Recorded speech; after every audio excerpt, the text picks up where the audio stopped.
Jumpa lagi di Back to BDM. Hari ini kembali saya kedatangan seorang tamu istimewa. Bagi saya istimewa karena pernah bersama-sama saya menjadi seorang aktivis, mengadvokasi kasus-kasus buruh, mengadvokasi kasus-kasus korupsi, dan sekarang berada di dalam lingkaran bersama dengan Presiden Jokowi. Siapa itu? Anda sudah tahu, Teten Mas Duki. Sugeng siang, Kang. Selamat siang. Jadi gimana? Sekarang jadi menteri, dulu jadi aktivis. Enak mana? Enak jadi aktivis. Oh, Kalau aktivis kan nuntut, sekarang saya dituntut. Tapi ada benang merahnya ah, dengan apa yang diperjuangkan sejak muda, ah, yaitu perubahan sosial, oke. ya kan, perubahan masyarakat. Nah, sekarang saya ditugaskan di kementerian yang ngurusin rakyat. Jadi saya happy. Jadi tetap enak jadi aktivis ya, nuntut terus ya. Lebih nuntut kan nggak ada pertanggungjawabannya. Pokoknya nuntut aja terus. Nuntut aja. Tapi bukan juga dengan dalam posisi sebagai kementerian bukan lebih gampang sebenarnya untuk mendelivery apa namanya kebijakan-kebijakan pemerintah. Ya itu eh, kelebihannya. Jadi banyak hal yang dulu kita susah, kita advokasi di lewat gerakan sosial. Ya, ketika ada kesempatan di pemerintahan kan jauh lebih memudah. Dan saya kira Pak Jokowi juga pro ekonomi rakyat, pro rakyat begitu. Jadi tidak sulit lah misalnya mendampingi beliau kalau saya ditugaskan misalnya merumuskan beberapa kebijakan yang pro rakyat waktu di KSP misalnya itu Pak Jokowi memang eh, intinya pro rakyat. Oke. Kang, kalau ada teman-teman menganggap bahwa Kang Teten ini presidennya para aktivis itu, betul nggak sih? Kapan dipilihnya ya? jadi semacam godfather-nya aktivis gitu, yang pernah di KSP dan sekarang berada menjadi seorang menteri gitu. Enggak juga. Karena menurut saya juga mungkin sekarang kan gerakan sosial juga sedang pada tahap yang eh, sulit ya. Hmm. Karena perubahan politik begitu cepat. Nah, sementara gerakan sosial tidak segera mentransformasi diri dalam politik yang baru begitu. Nah, ini yang eh, kelihatan sekali gitu bahwa tekanan dari gerakan sosial ke pemerintah kan nggak terlalu kuat sekarang kan. Nggak terlalu kuat. Nggak terlalu kuat. Media pun kan juga bergeser ke media sosial misalnya. Nah, mungkin saya kira perlu eh, satu saat saya kembali lagi Kembali ke mana? ke habitat asal dong. Kembali ke aktivis. Memang mau kemana lagi? Kan masa depan menteri itu bukan menteri. Ah, Kan kembali saya menjadi kehidupan sehari-hari seperti biasa kan. oke, jadi kembali ke dunia aktivisme. Memang itu yang dibayangkan pada saatnya nanti. Ya mungkin saya kan tidak berhenti memikirkan perubahan-perubahan sosial ya. Karena itu udah semacam hidup dan bernapas saya sudah lama sekali kan sejak muda saya seperti itu. Jadi nggak pernah bisa menutup mata terhadap praktek-praktek ketidakadilan sosial, banyak sekali yang diurus, yang mungkin nanti saya juga akan melanjutkan gerakan, walaupun mungkin pilihannya bisa berbeda, Oke. pilihan sektornya, macam. Nah, saya setelah di pemerintahan, persoalan rakyat ini kan bukan soal HAM, bukan soal anti korupsi, bukan soal gender dan lain, banyak sekali. Jadi saya belajar banyak bagaimana melihat permasalahan sosial politik itu dari kacamata yang lebih luas, Oke. ya, dan lebih komprehensif. Kalau waktu jadi aktivis kan, pokoknya kita ngotot satu isu aja misalnya, ya, sehingga pemerintah kita nilai gagal itu kalau tidak bisa memenuhi misalnya HAM atau satu sektor tertentu misalnya. Nah, padahal kan yang diurus tuh luas dan memang masyarakat juga kalau kita lihat justru lebih banyak sebenarnya tuntutan-tuntutan ekonomi. Tuntutan ekonomi. ekonomi. Tapi kalau kembali ke dunia aktivis, Kang, apa sih pengalaman Kang Teten yang betul-betul mengena sampai sekarang di dunia aktivis ketika mengadvokasi kasus buruh atau kasus korupsi? Apa yang pernah betul-betul membekas di apa hidup Kang Teten? Saya kira ketika kita misalnya merumuskan kebijakan dan fokus kita adalah benefitnya harus diterima oleh rakyat, kita tuh enak sekali, tidak ada konflik kepentingan, gitu ya. Jadi itu yang membuat saya nyaman, ya, kalau ditugaskan oleh Pak Jokowi untuk merumuskan beberapa kebijakan yang memang kepentingannya untuk rakyat banyak. Misalnya ketika di KSP waktu itu Pak Jokowi kan di nawacitanya punya program yang sangat luar biasa, yaitu untuk mengatasi ketimpangan kepemilikan lahan. Oke. Ya, Reforma agraria itu. reforma agraria. Saya diminta mengawal agenda beliau, agenda politik beliau, janji politik beliau, dan kebetulan juga saya tarik waktu itu saudara Nur Fauji dari gerakan KPA, Konsorsium Pembangunan Agraria, teman saya sejak muda, sejak mahasiswa, dan kami sama-sama merumuskan misalnya program perhutanan sosial, lalu juga redistribusi lahan, TORA, dan itu sekarang udah jalan kan, 5 juta dari 12,7 juta. Itu nanti akan coba bahas. Tapi kembali ke dunia aktivismenya Kang Teten ya. Dulu kan banyak mengadvokasi kasus perburuan di Marsinah sebagai koordinator Forum Solidaritas Buruh, ya kan? Dalam kasus Gajah Tunggal juga pernah. Ada pengalaman-pengalaman menarik yang dialami oleh Kang Teten pada waktu itu. Ya, itu pengalaman waktu muda yang menempa saya dan menjadi orientasi politik saya, yaitu kemajuan masyarakat, kan, perubahan sosial.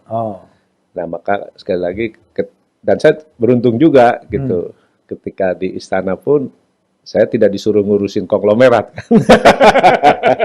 saya disuruh ngurusin UMKM. Saya happy banget gitu.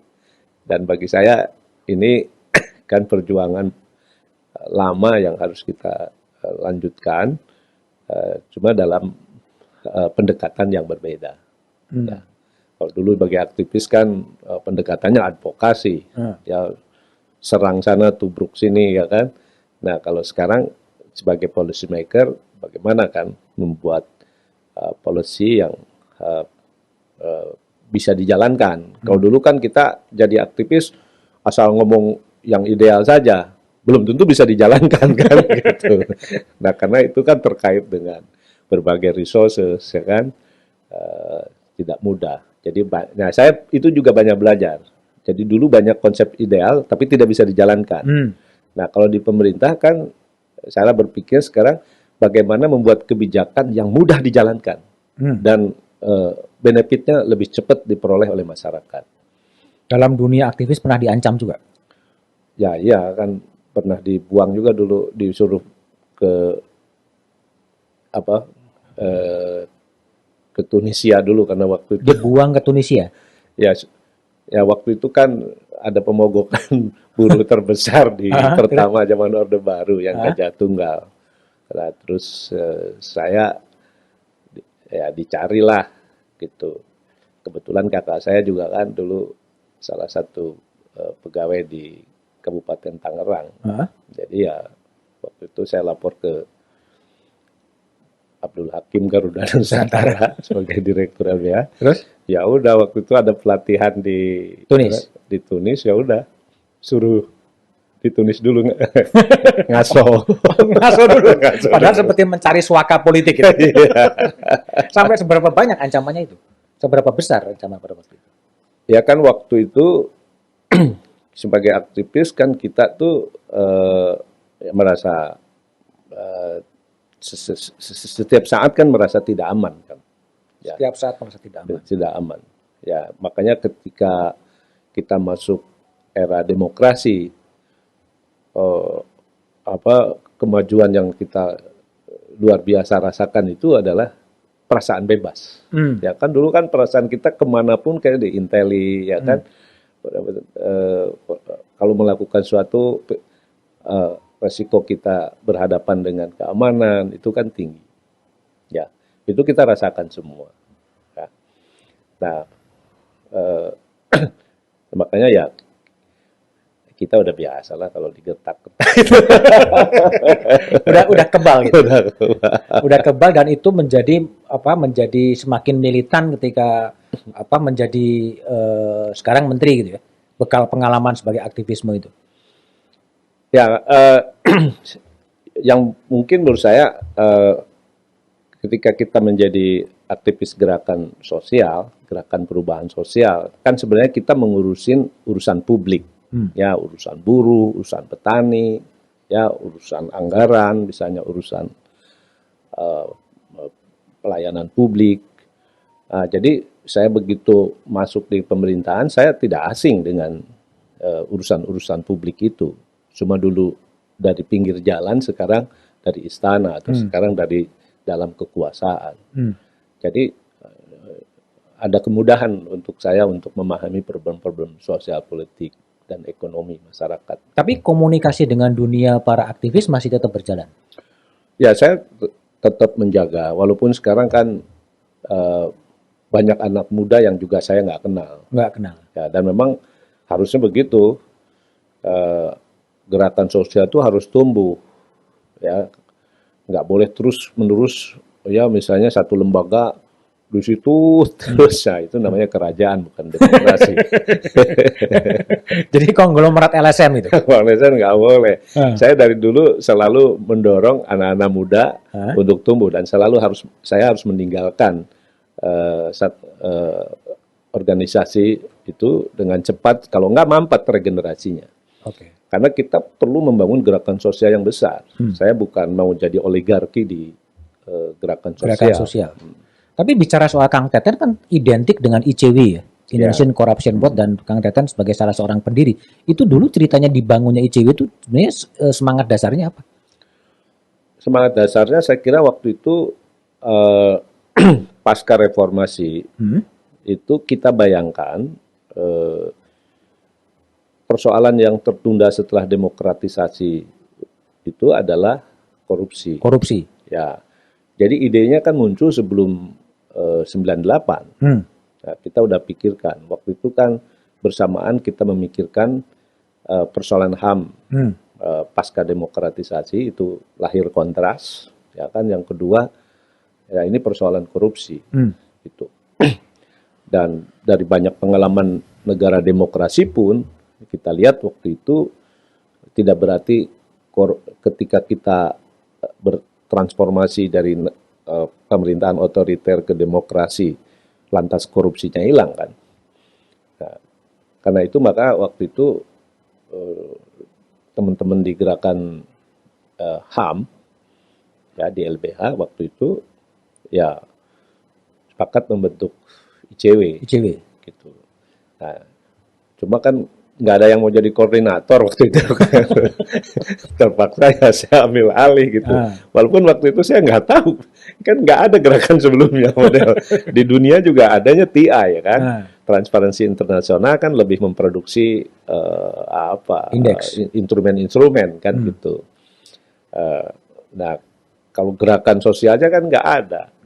Nah, paling watchdog yang tidak tidak reguler ya. Tidak. Nah, ya udahlah saya belajar aja mulai gitu kan. Tapi lama-lama kan juga kita bisa pelajari. Nah, kita kan belajar di perguruan tinggi metode ilmiah. Kita bisa pelajari semuanya. Ya sekarang pun di lapangan belajarnya ya. Iya. Tapi dari isu korupsi itulah yang mengantarkan Kang Teten dapat Maksasai Award ya. Iya. Tahun 95 ya. Itu gimana cerita itu? Ya kalau ya saya juga nggak tahu, tapi waktu itu tiba-tiba saya terpilih menjadi penerima Ramon Magsaysay. Zaman saya mungkin ada 5 orang ya di Asia waktu itu. Dan saya dinilai sebagai figur yang concern dengan urusan publik. urusan Oke. publik. Kan ini yang saya urus itu sebenarnya urusan pemerintah, Hmm. gitu kan, urusan rakyat ini. Nah, saya kira bukan ansih anti korupsi waktu Hmm. itu. Hmm. Tapi kalau ya publik tetap mengkaitkan Kang Teten adalah identik dengan gerakan anti korupsi. Kalau Kang Teten lihat sekarang gerakan anti korupsi di Indonesia gimana? Ya, menurut saya sih kan ya ada dinamika lah, Hmm. ya. Dan di gerakan anti korupsi itu kan kalau saya lihat kalau dari sisi gerakan sosialnya juga kan sekarang tidak terlalu kuat, ya. Tidak terlalu kuat. Tidak terlalu kuat. Mungkin juga karena berbeda spiritnya ketika di awal-awal. Dulu kan orang bersemangat semua karena merasa bahwa tingkat keberhasilannya tuh tinggi, ya. Tapi ketika misalnya mulai kepala daerah, anggota dewan yang dipenjara pun karena korupsi masih dipilih, itu kan sebenarnya membuat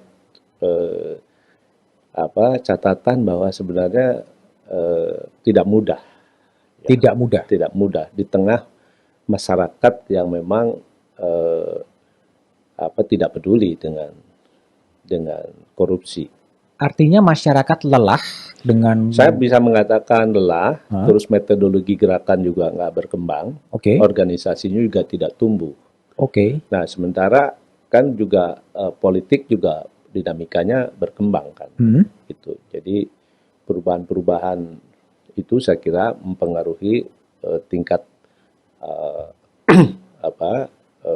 akselerasi ya gerakan anti korupsi. Kalau memang kemudian masyarakatnya lelah, organisasinya juga tidak tumbuh, hanya ICW, nggak muncul ICW yang lain. Apakah masih ada asa untuk Indonesia yang bersih dari korupsi? Mestinya mungkin metodologinya ya, menurut saya harus dikembangkan lagi.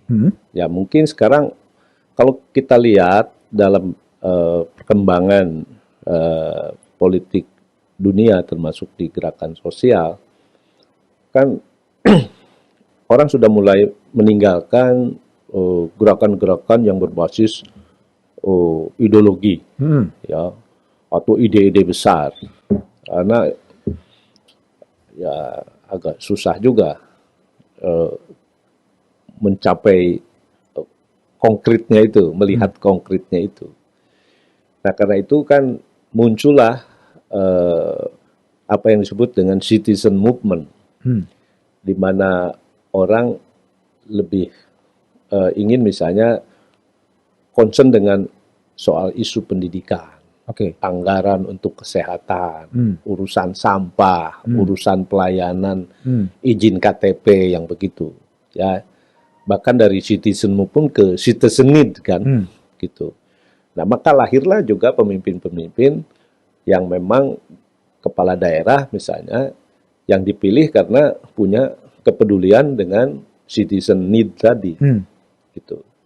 Nah maksud saya mungkin tidak bicara korupsi dalam pengertian yang gede lagi, tapi misalnya korupsi yang berkaitan dengan citizen need tadi, gitu. Di sektor pendidikan kita beresin, gitu ya. Di sektor kesehatan beresin misalnya kan. Nah, mungkin jauh lebih spesifik dan itu juga relevan dengan memang dinamika masyarakat saat ini, ya. Nah, kalau masih hukum gitu kan di masyarakat tuh abstrak. Coba lihat dari survei ke survei. Ternyata yang menjadi isu utama masyarakat bukan isu korupsi, bukan isu HAM kalau dilihat di survei. Bukan berarti itu bukan persoalan besar, tapi yang dipikirkan oleh masyarakat lapangan kerja, kan, ekonomi, gitu. Nah, jadi wajar kalau misalnya gerakan ini nggak membesar.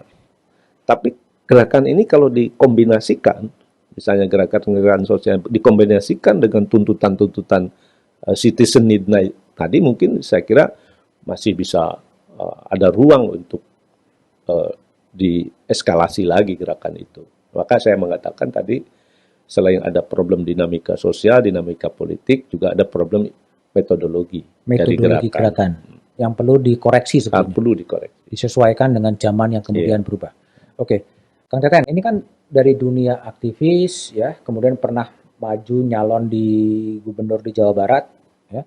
Lalu kemudian masuk ke KSP dan tiba-tiba dicemplungin sebagai Menteri Koperasi dan UMKM. Itu ceritanya gimana sebetulnya? Pertimbangan Pak Jokowi menunjuk Kang Teten sebagai Menteri Koperasi dulu apa? Ya saya juga nggak tahu ya. Tapi yang saya ingat ketika dipanggil oleh Pak Jokowi, ya waktu itu sore-sore sebelum besoknya diumumkan kabinet, kira-kira ya Pak Teten kan dekat sama rakyat. Pak Teten juga dekat dengan dunia usaha. Ya udah cocok nih di sini. Nah, tapi waktu beliau mengumumkan kabinet barunya di periode kedua, beliau menyampaikan bahwa prioritas beliau di periode kedua adalah pembangunan sumber daya manusia dan pembangunan UMKM. UMKM. Nah, jadi saya merasa, wah saya dapat tugas yang besar gitu ya, karena ini prioritasnya Pak Presiden. Oke, Kang Teten, kalau kita lihat ya, ini hasil ada riset yang dilakukan oleh Litbang Kompas ya, yang berkolaborasi dengan Blibli. Gitu. UMKM sekarang dalam posisi susah dalam era pandemi, dan sebagian tuh udah mantap ya, mantap tuh makan tabungan gitu untuk menghidupi usahanya. Strategi apa yang akan dilakukan oleh Kementerian Koperasi dan UMKM untuk mengatasi UMKM yang betul-betul terdampak karena memang pandemi ini? Ya, ketika pandemi mulai melanda, kita segera melakukan kajian. Saya kira Kementerian Keuangan juga punya kajian, karena mereka juga punya pengalaman dengan krisis 98. Nah, ada dua hal waktu itu yang segera kita bisa rumuskan, bahwa pandemi ini kan dengan penerapan lockdown atau pembatasan sosial, pembatasan kegiatan usaha, kegiatan persekolahan dan lain sebagainya, itu kan pasti sebagian besar UMKM tidak bisa berusaha. Akhirnya akan ada penurunan pendapatan, ya omset turun, dan pasti mereka punya problem dengan cash flow. Nah, karena itu yang kita rumuskan, yang pertama perlunya program restrukturisasi pinjaman. Restrukturisasi pinjaman. Penundaan cicilan dan bunganya, karena pasti mereka nggak sanggup kan.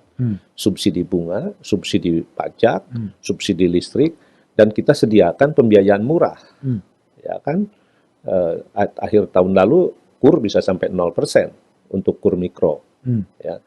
Lalu juga ada yang belum bankable, nggak bisa memanfaatkan program restrukturisasi karena mereka nggak pernah pinjam duit ke bank misalnya. Nah, kita berikan hibah, ya, hibah modal kerja, ya, yang untuk usaha mikro yang belum bankable. Nah, tapi persoalannya kan dari sisi market demand mereka kan juga pasti terdampak karena daya beli masyarakat turun. Nah, karena itu maka waktu itu kita dorong belanja pemerintah, BUMN. Nah, sehingga sekarang itu menjadi compulsory karena sudah masuk di Undang-Undang Cipta Kerja, di mana 40% belanja pemerintah harus membeli produk UMKM. Dan sekarang nilainya kira-kira 446 triliun. 446 triliun. Dan itu setiap tahun nanti. Belanja pemerintah ke UMKM? Ke UMKM. Nah, sekarang BUMN juga sudah bikin pasar digital BUMN di mana mereka juga harus belanja produk UMKM. Nah, menurut saya termasuk juga kami koperasi ya. Koperasi juga sama. Waktu itu kita khawatir betul akan banyak koperasi yang gagal bayar. Terutama yang di koperasi simpan pinjam. Sehingga kami mengajukan anggaran di Komite PEN untuk memperkuat modal kerja koperasi.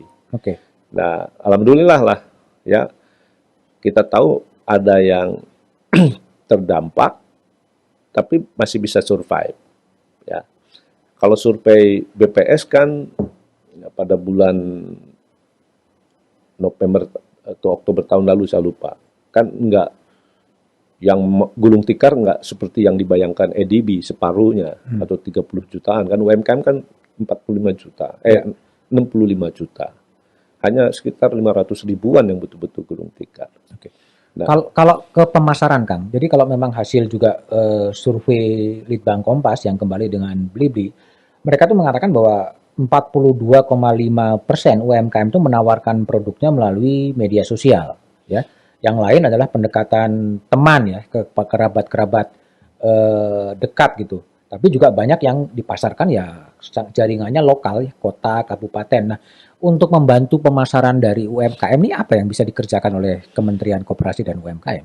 saya belum jawab ini ya. Saya mau menjelaskan dulu, memang ada UMKM yang tumbuh selama pandemi itu, yaitu mereka yang sudah masuk di dalam ekosistem digital. Ya. Jadi sebelum pandemi itu ada 8 juta UMKM yang sudah jualan di online. Ya. Nah, per hari ini udah 15,9 juta. Naik 2 kali lipat ya, hampir 99% 99%. kenaikannya. Bayangkan nggak, selama 10 tahun usia e-commerce di Indonesia, itu hanya menghadirkan 8 juta pelaku UMKM yang go online.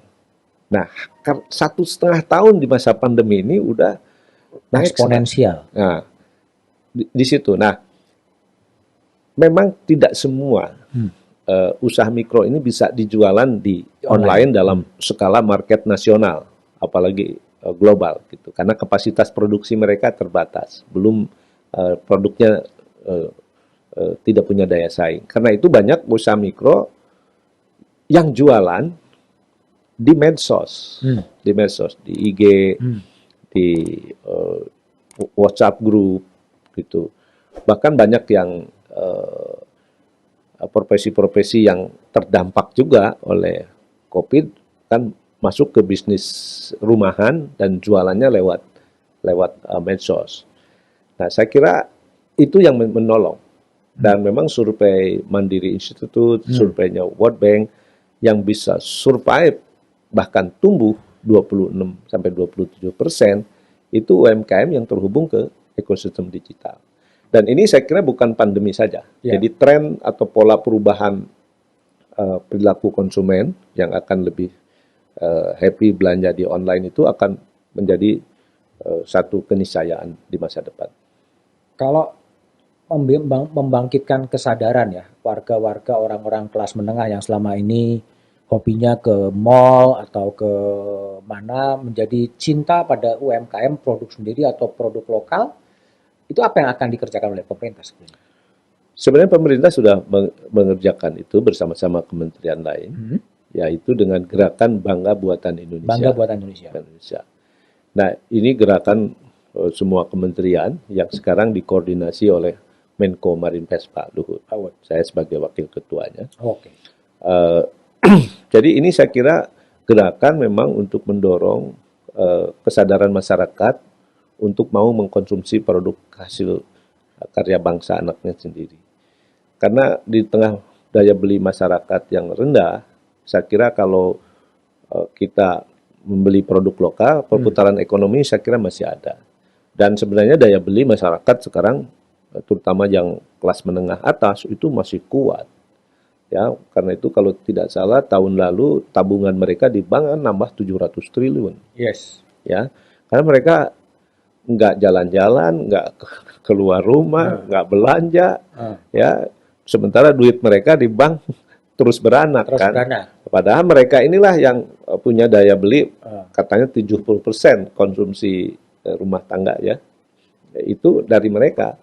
Kan sebelum ekonomi Indonesia sebelum pandemi itu kan digerakkan oleh konsumsi rumah tangga yang mencapai 53%. Kalau investasi kan sekitar 30-an. Belanja pemerintah kan 10%. Nah, sekarang konsumsi rumah tangga itu turun karena banyak orang kehilangan pekerjaan, banyak orang yang turun pendapatan gitu. Nah, karena itu menurut saya gerakan atau kesadaran lah nasionalisme konsumen kita untuk membeli produk dalam negeri supaya uang kita nggak lari keluar, saya kira itu kita masih bisa menggerakkan ekonomi di tengah Tapi apa kesulitan itu kan ini. gerakan cinta atau produk dalam negeri kan sebenarnya udah lama ya, udah disuarakan lama, tapi kok nggak cukup bisa menjadi social movement ya, orang lebih suka pakai sepatu Cibaduyut, pakai kaos barang-barang dalam negeri, tapi lebih suka yang cari branded-branded luar.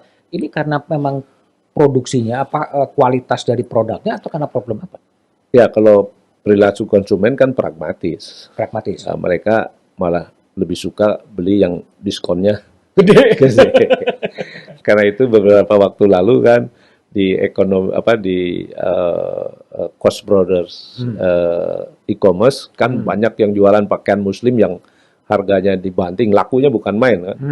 Ya, Jadi masyarakat cari diskonan ya? ya cari diskonan. Jadi nah yang kedua kan memang kita juga tidak semua produk yang dibutuhkan konsumen ada. Karena itu kan hampir 50% lebih yang dijual di e-commerce juga produk impor. Nah, tapi sekarang sebenarnya saya melihat ada spirit baru ya dari kalangan anak-anak muda yang sekarang justru malah banyak mencari produk-produk custom, Custom. mulai dari sepatu, pakaian gitu ya. Mereka berbeda dengan generasi sebelumnya. Mereka ingin mengkonsumsi barang-barang yang menunjukkan mereka naik kelas, tapi mereka harus merogoh kantong cukup dalam begitu. Nah, anak-anak muda sekarang enggak. Kalau di survei itu mereka ingin tetap ingin naik kelas, tapi mereka nggak mau ngerogoh kantong. Karena itu mereka sekarang memburu produk-produk custom, bukan lagi produk-produk dengan brand yang mahal gitu, branded gitu. Ya, misalnya muncullah sepatu produk Bandung sekarang menjadi rebutan anak muda. Nah, cappuccino juga kan sekarang kalah dengan kopi susu, Kopi gitu. susu. Nah, itu kan sekarang juga wisata ke daerah, ya itu juga jadi tren kan. Nah, ini barangkali bisa jadi modal untuk kita mendorong kesadaran publik kita untuk semakin mencintai produk dalam negeri. Ya memang misalnya jeruk dari hasil petani kita masih asam. Pisang yang diproduk oleh petani kita ya masih belang-belang lah, warnanya belum itu. Tapi itu dialami juga oleh negara-negara produsen di negara-negara maju awalnya. Tapi kalau nggak dibeli oleh kita, petaninya nggak mungkin punya kemampuan untuk memperbaiki paritas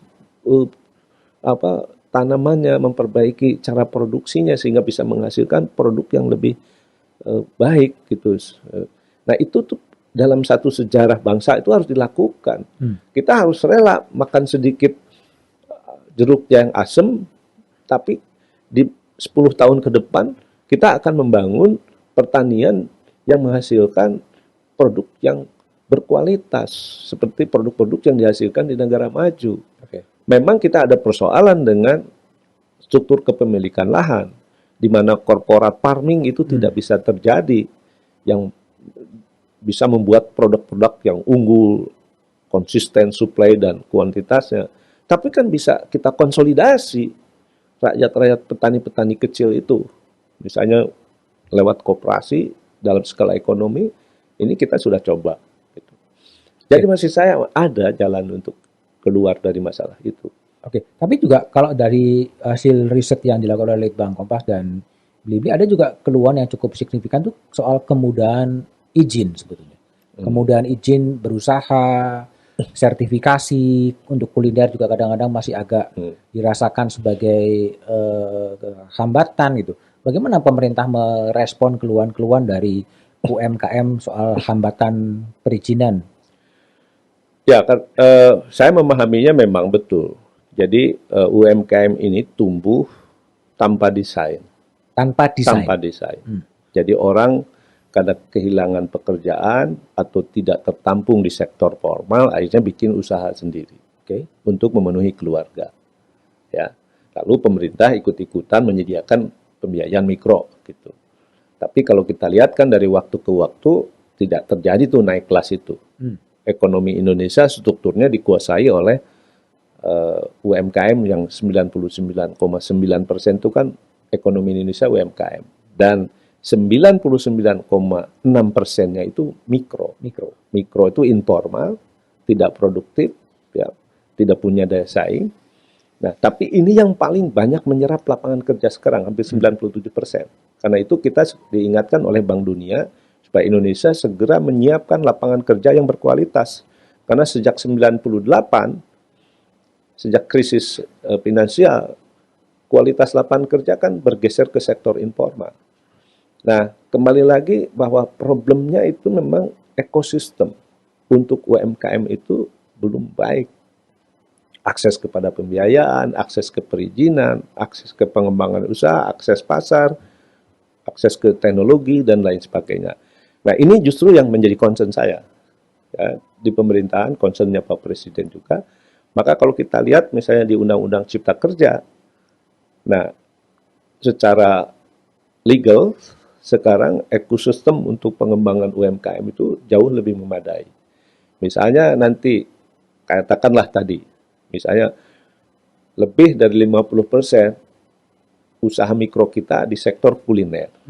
Mereka selalu terhambat di penjualan karena mereka tidak bisa mendapatkan izin edar dari BPOM atau PIRT-nya sulit. Nah, sekarang kan hanya perlu NIB aja, ya, nomor induk berusaha. Nah, kecuali nanti kalau ada produk-produk yang memerlukan izin edar yang lebih ketat karena terkait dengan aspek kesehatan gitu. Nah, itu kan akan diurus sendiri.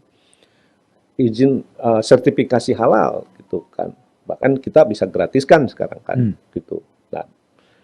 Nah, itu sekarang udah kita rapikan. Nah, memang ini masih dalam proses development karena sistemnya seperti pendaftaran lewat OSS itu harus basis data tunggal dan lain sebagainya. Tapi by legal sekarang itu ekosistemnya jauh lebih akses kepada pembiayaan misalnya. Ekosistem tadi Kang Teten bilang bahwa ekosistem dari UMKM memang masih unfair lah ya, masih jauh tertinggal.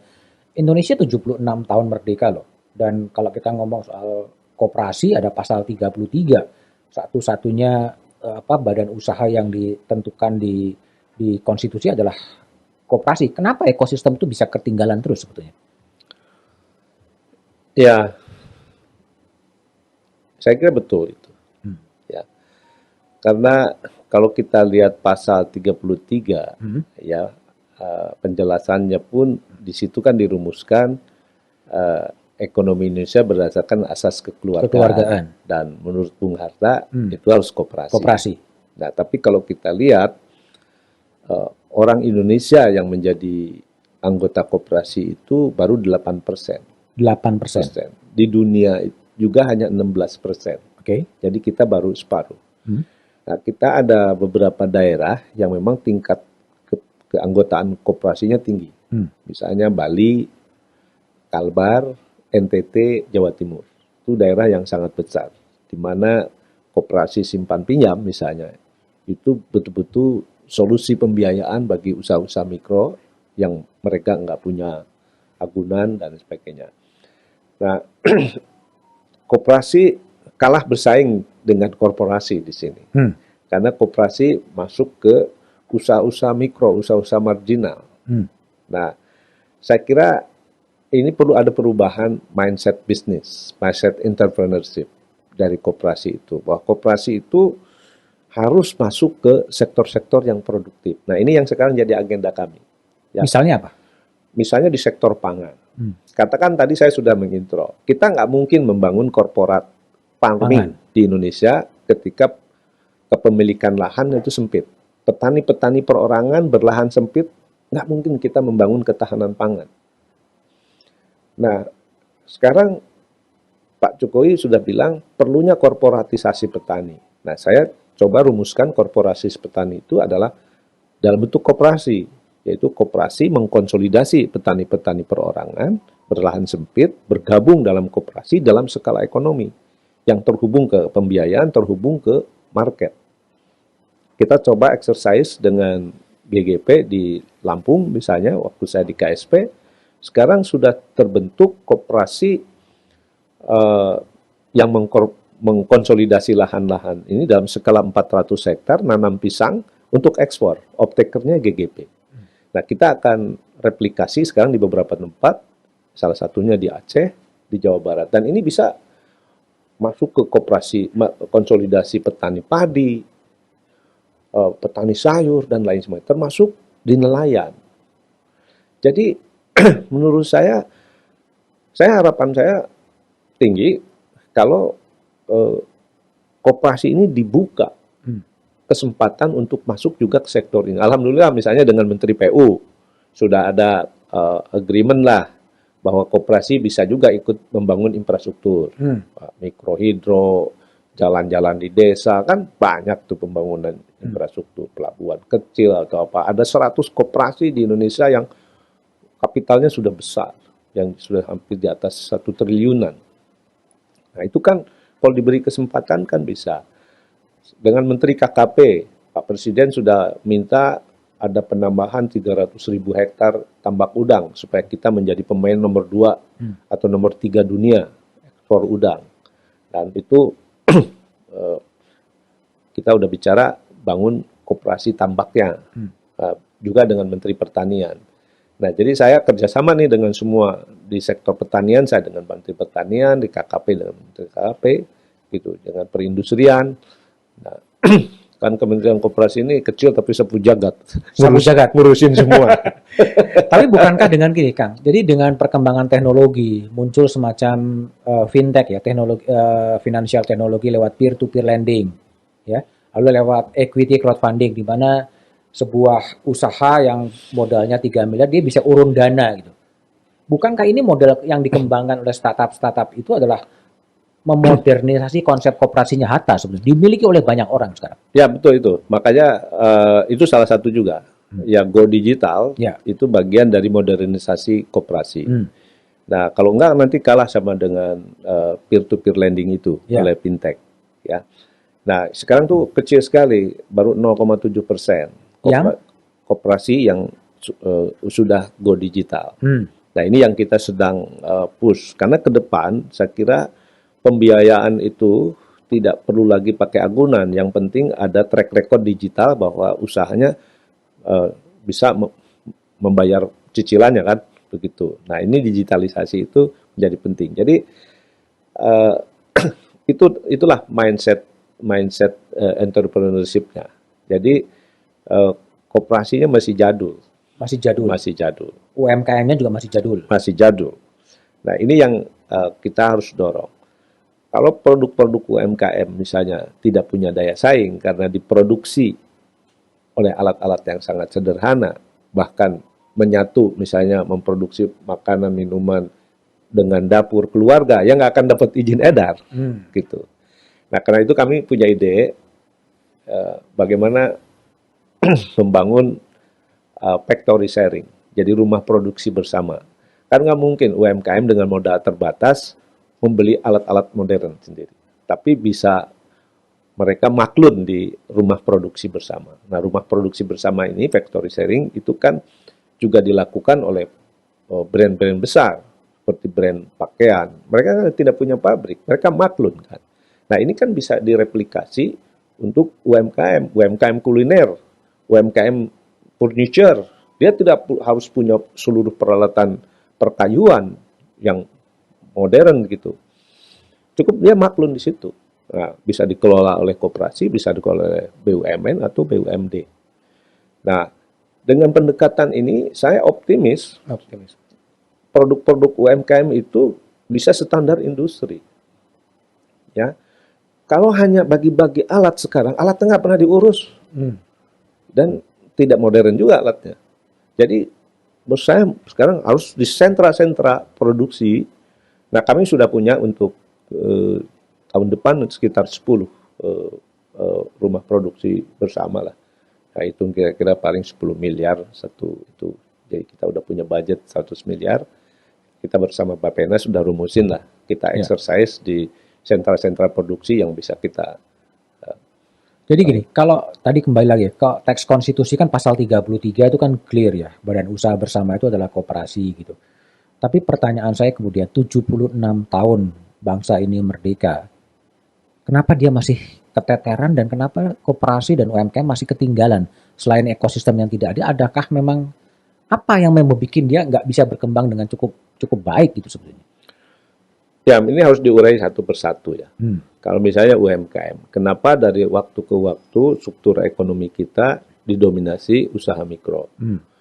Saya lihat misalnya pembiayaan untuk mikro ini udah terlalu banyak. Banyak. Bahkan model Grameenpen pun ada di sini dengan program PNM Mekar. Nah, tapi kalau kita evaluasi, kenapa nggak naik kelas? Ya, ini kan pembiayaan mikro ini lebih banyak hanya untuk modal kerja. Kalau untuk investasi, untuk memperluas kapasitas usaha, menambah mesin, menambah pabrik, gitu, nggak bisa. Nah, karena itu ini penting. Misalnya sekarang, kredit perbankan untuk UMKM ini kan baru 19,8%. 19,8%. Ini terendah. Kalau kita bandingkan Singapura udah 39%. Thailand sama Filipina udah di atas 50. Korea Selatan 81% kredit perbankannya untuk UMKM. Nah, karena itu sekarang Pak Jokowi sudah minta 2024 itu harus di atas 30%. Nah, kalau akses pembiayaan untuk pengembangan modal kerja maupun investasi ini diberikan lebih luas, saya kira bisa. Apalagi sekarang kan market demand-nya ada. 40% belanja pemerintah harus produk UMKM. Itu alat kesehatan, alat pertanian, fashion, furniture untuk sekolah, kuliner untuk rapat-rapat. Sudah ada market demand-nya pasti gitu. Nah, jadi menurut saya memang harus dari sisi supply, dari sisi demand ini UMKM harus didorong gitu. Tapi butuh afirmative action dari pemerintah bukan? Ya itu butuh afirmatif. Dan saya kira kalau ekosistemnya seperti perizinan kan sekarang udah diatur semua tuh di Undang-Undang Cipta Kerja. Nah, tinggal sekarang menurut saya di pembiayaan.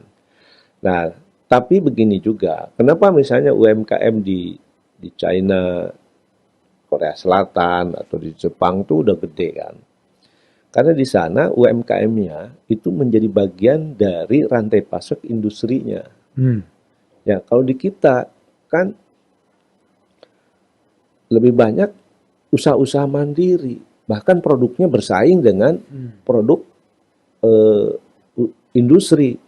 Misalnya keripik singkong atau keripik pisang buatan UMKM harus bersaing dengan produknya Indofood atau Garuda Food gitu. Ya pasti kalah gitu.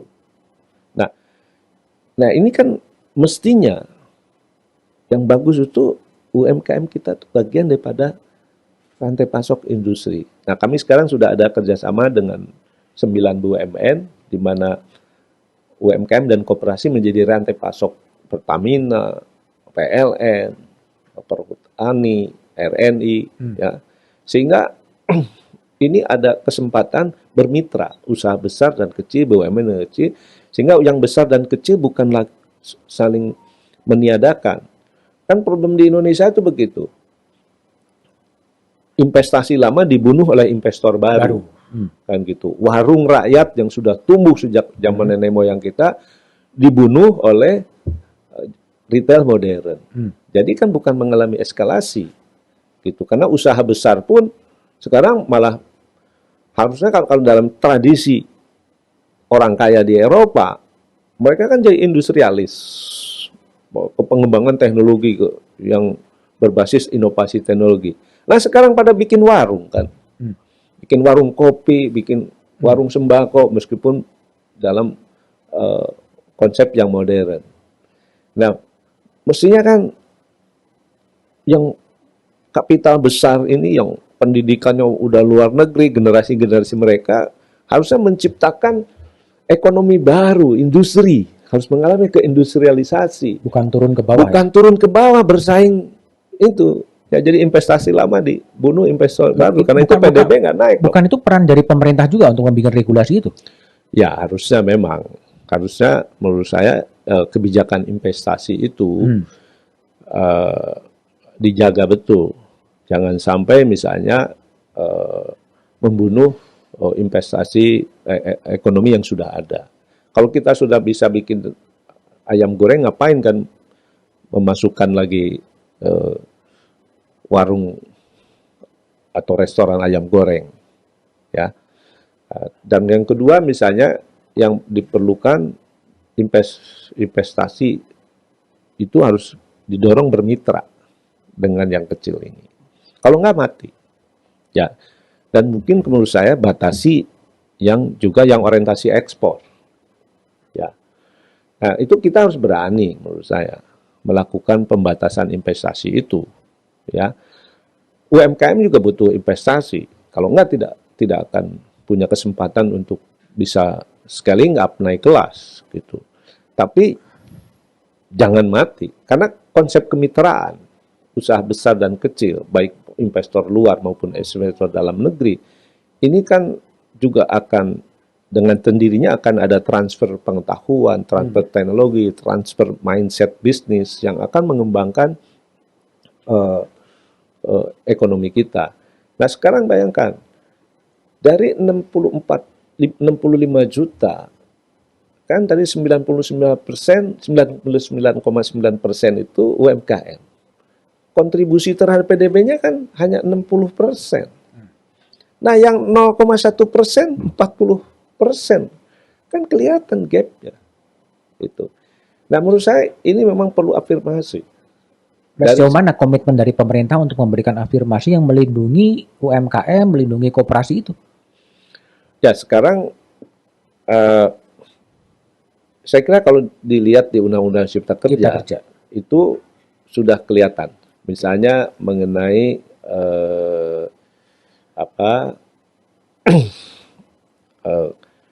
kemitraan usaha besar dan kecil untuk mendorong UMKM masa depan yang menjadi bagian daripada rantai pasok industri. Jadi bukan berlawanan. Sehingga kalau industri maju, ini akan terdongkrak atau tergerak naik gitu. Nah, lalu sistem pembiayaan, perizinan dan lain sebagainya. Nah, menurut saya harus di situ. Dan karena itu kita sekarang supaya UMKM kita betul-betul menjadi tulang punggung ekonomi nasional, maka perlu juga UMKM kita didorong untuk masuk ke produk-produk yang berbasis kreativitas dan inovasi teknologi. Nah, kalau tidak mengalami transformasi, ya seperti sekarang. Seperti industri game gitu ya? Ya. Itu yang akan dikembangkan. Komponen misalnya. Komponen manufaktur, gitu ya. Oke. Kang, kita balik lagi nih. Ini Kang Teten kan udah dari aktivis ya, kemudian nyoba di Pilkada Jawa Barat, kemudian ke kantor KSP, kemudian sekarang ke menteri. Masih punya obsesi-obsesi politik lain? Saya kalau obsesi sih mungkin enggak ya. Tapi saya masih punya keinginan untuk membenahi banyak hal, baik dari sisi pemerintah maupun dari sisi masyarakat. Kalau Kang Teten lihat nih dari pengalaman pernah di berbagai dunia, apa sih sebenarnya masalah yang paling hakiki dan paling menjadi akar masalahnya Indonesia ini? Ya, saya kira kepentingan masyarakat ini, ya masyarakat banyak yang uneducated people itu, saya kira masih ada gap dengan sistem demokrasi kita. Uneducated people dengan sistem demokrasi? Ya, karena menurut saya meskipun sekarang one person one vote, memilih langsung, itu tidak berarti kan kepentingan rakyat kecil itu bisa terakomodasi di dalam keputusan-keputusan politik misalnya. Karena mereka tidak hadir di dalam pembuatan policy itu. Nah, nah ini yang menurut saya menjadi PR besar kita, ya. Karena nggak bisa lagi masyarakat kecil ini mengharapkan kebaikan, ketulusan Sinterklas itu. Sinterklas, nggak bisa. Mereka harus menjadi bagian dari pengambil keputusan. Nah, konsultasi publik dalam sistem demokrasi memang belum bisa kita temukan yang efektif sampai sekarang. Demokrasi langsung belum efektif. Belum, ya. Perlu ada koreksi lagi terhadap sistem demokrasi. Mungkin pelembagaan masyarakatnya juga. Pelembagaan masyarakat. Karena masyarakat ini kan nggak terlembaga dengan baik juga, ya kan? Karena juga kan tadi seperti di UMKM pun kan mereka kan usaha-usaha perorangan. Tapi kalau mereka misalnya sudah melembaga dalam koperasi, misalnya, saya kira kepentingan mereka jauh lebih mudah diperjuangkan, misalnya. Seperti halnya misalnya korporasi besar, gitu. Jadi secara ekonomi pun dihitung. Berbeda dengan hanya usaha-usaha perorangan dalam skala kecil. Kayaknya kan pasti nggak dihitung. Tapi kalau ketika mereka menjadi kekuatan ekonomi yang terkonsolidasi, yang cukup besar, gitu, saya kira akan dihitung. Ya, secara suara pun akan dihitung. Oke. Kembali, tertarik bergabung dengan partai politik? Saya melihat bahwa sekarang partai itu bisa merekrut siapa aja. Banyak kepala daerah, bahkan presiden juga kan direkrut dari luar orang partai. Ya. Jadi sejauh partai membuka diri bagi orang-orang profesional, ya, artinya rekrutmen politik semakin terbuka, tidak hanya kepada kader partai. Menurut saya ini ada perkembangan yang bagus, karena orang bisa berkarir di perguruan tinggi, berkarir profesional di bisnis, ya. Tapi rekrutmen politik terbuka ini satu hal yang positif. Bukan berarti saya mengabaikan partai politik. Partai politik itu satu keniscayaan di dalam sistem demokrasi. Kalau tidak ada partai politik, kacau ini. Kacau, rakyat tidak terorganisir itu kacau. Nah, tapi sekarang kan orang banyak pilihan. Ya, pilihan untuk masuk ke politik itu kan tidak harus bisa berkarir di lewat partai. Karena partai menurut saya sekarang perkembangan sudah sangat bagus, sudah sangat terbuka rekrutmen itu. Coba lihat di pilkada, di pileg, sekarang kalau kita lihat, nah itu menurut saya sangat positif. Jadi yang paling penting sebenarnya memang tradisi partai terbuka dalam melakukan rekrutmen politik itu yang harus saya kira kita jaga sama-sama. Pertanyaan saya terakhir, Kang. Sebagai aktivis dan juga sekarang juga masih berjiwa aktivis, apakah kondisi bangsa Indonesia sekarang sudah sesuai dengan ideal-ideal aktivis Kang Teten Mas Dugi? Yang kita dulu perjuangkan itu kan demokratisasi. Oke. Ya, kalau itu kita semua rasakan lah sejak 98, apalagi kami sebagai aktivis yang dulu selalu takut, dikejar-kejar, kekayaan kita yang paling kita nikmati itu kita berkah itu kan kebebasan. Kebebasan. Itu luar biasa. Nah, tapi kan demokrasi itu kan harus melahirkan kesejahteraan umum. Oke. Nah, ini yang saya kira menjadi PR. Besar. PR besar. Nah, keadilan ekonomi yang saya kira harus juga ya, kita perjuangkan.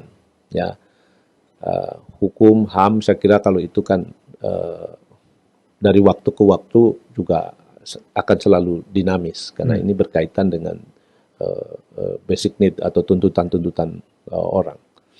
Jadi isu paling besar yang paling harus diperjuangkan adalah soal keadilan ekonomi. Keadilan ekonomi.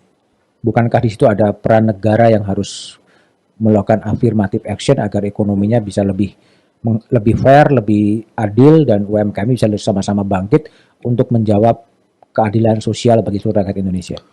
Ya, betul. Tapi saya bukan berarti misalnya dalam bentuk pembatasan-pembatasan ekonomi. Oke. Karena itu tidak cukup. Justru yang saya kira pendekatannya ekosistem. Ya. Jadi harus diberikan kesempatan yang semudah-mudahnya untuk orang punya akses ke ekonomi, kegiatan ekonomi. Harus didorong usaha besar dan kecil bermitra. Ya, tapi dalam bersamaan pemanfaatan pajak dari pertumbuhan ekonomi harus betul-betul bisa dipakai, dibangun sistem jaminan sosial yang baik. Karena urusan kesehatan, urusan pendidikan, urusan si miskin, urusan infrastruktur untuk publik, itu kan di situ keadilan ekonominya itu. Keadilan sosialnya itu di situ. Karena itu kenapa misalnya negara maju yang juga dikuasai oleh bisnis besar, tapi bisa membangun sistem jaminan sosial yang lebih baik, gitu. Lapangan kerja jauh lebih berkualitas, misalnya. Kalau sakit nggak lagi pusing bayar rumah sakit, ya kan? Ya kan? Kalau nganggur ada tunjangan, kan sistem sosial itu yang harus kita bangun. Nah, itu yang orang lupa, hanya nuntut hak untuk berusahanya, seolah-olah ketidakadilan di sana, tapi kita lupa membangun sistem sosial kita. Jadi, kembali pertanyaan saya, setelah katakanlah Menteri Koperasi ini akan selesai di 2024, masih ada keinginan-keinginan politik lain dari Kang Teten Mas Dugi? Umur saya udah hampir 60. Ya. Saya lagi memikirkan pasca menteri itu bukan menteri. Pasca menteri bukan menteri. Dan belum tahu apa yang harus saya pikirkan. Untuk diri saya. Tapi sudah siap untuk tidak lagi bukan menteri. Nah, itu kan dalam politik siap saat kan. bukan jabatan karir kan. Oke, Kang Teten Mas Dugi, terima kasih telah ngobrol hampir 1 jam lewat. Nuhun Kang. Sampai-sampai. Terima kasih. Ya.